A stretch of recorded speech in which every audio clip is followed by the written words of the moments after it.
Eu sunt pregătit ca să vă zic cuvintele mele despre o viitoare iubită. Nu, eu nu cred că tu ești pregătită. Sunt în mod ca să ți le zic pe toate pentru Valentine's Day și numai pentru tine. Așa că dacă vrei să facem chiar acum, eu sunt pregătit așa cum ești tu. Ești una pentru mine și nu o să te pierd niciodată.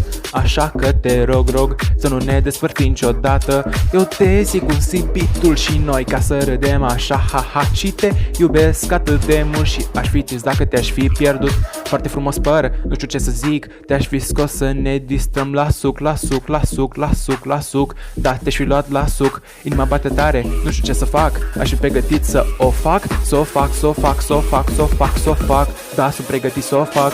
E sigură pentru mine și nu o să te pierd niciodată. Așa că te rog să nu ne despărțim niciodată. Eu te zic un sibitul și noi ca să râdem așa, ha. Și te iubesc atât de mult și aș fi trist dacă te-aș fi pierdut.